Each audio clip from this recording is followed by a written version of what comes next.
people have to do bad things because of bad people. Edward Thomas stood in the alley, his eyes scanning the darkness for movement. He knew the shadows well. They weren't just empty spaces where light couldn't reach. The shadows were alive, and in them, he found his true form. Edward could slip into them, become them. No one could see him when he moved like this. No one could understand what he had become. He had learned to manipulate himself within the darkness, blending with it until he was nothing but a whisper. A thought, a nightmare. His prey tonight was a man named Frank Merrick, a trafficker in lives and death, just like the others. Edward had hunted many like Merrick before, one after the other. After the other. Every time he thought he'd found the worst of them, there was another waiting in the shadows, more vile and twisted than the last. It never stopped, and neither would Edward. The world was sick, corrupted. He'd seen it firsthand. No one else seemed to understand how deeply the rot went, but Edward saw it every day. The politicians, the corporations, the media, they were all working together, twisting reality, feeding lies to the people like poisoned water. He had long since stopped believing in the system. There was no justice in it, no truth. Edward's truth lived in the shadows. It lived in the spaces where the law couldn't reach. The people he hunted, they weren't going to jail. They weren't going to face a courtroom or the thin slaps on the wrist that passed for justice these days.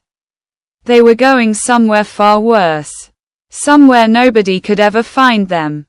He had found that place, a long time ago, while he was still just a man, still just trying to understand the darkness that had swallowed the world whole.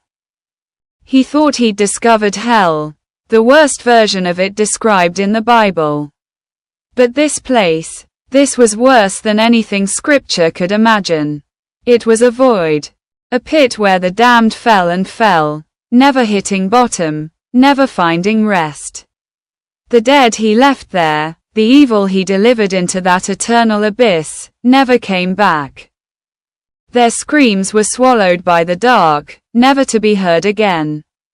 Frank Merrick would be next. Edward moved through the shadows like a ghost, his body blending with the inky blackness of the alley. Merrick didn't see him. No one ever did, not until it was too late. As he approached, Edward could feel the familiar hum in the air, the way the darkness seemed to pull toward him, as if it were alive. As if it were part of him now. He had given up trying to understand how or why it worked. The world had too many mysteries. All Edward knew was that the shadows were his to command. They gave him the power to rid the world of the evils that others were too blind or too afraid to face. Merrick glanced over his shoulder, sensing something wrong, but it was already too late. Edward grabbed him, pulling him deep into the darkness where no light could follow.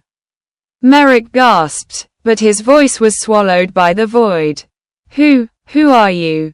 Merrick stammered, fear breaking through his arrogant facade. I'm the one who sees what you really are, Edward whispered, his voice low and cold. And I'm the one who makes sure you never hurt anyone again. Merrick struggled, his face contorting in terror as he realized there was no escape. Edward could feel the shadows closing in around them, tightening their grip. He wasn't just going to kill Merrick. He was going to erase him. You think you can escape this? Merrick's voice was desperate, his words hollow. There's no escape from this, Edward replied. Not for people like you. Not anymore. And with that, Edward pushed Merrick deeper into the darkness. Deeper into the place where no one would ever find him. The place that made hell seem merciful.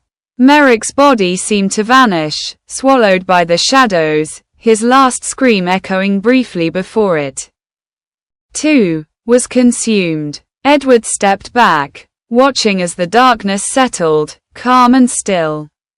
Another one gone. Another monster dragged down into the void where they belonged.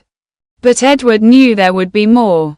There always were. It was as if the world kept spitting them out, creating new devils to take the place of the old ones.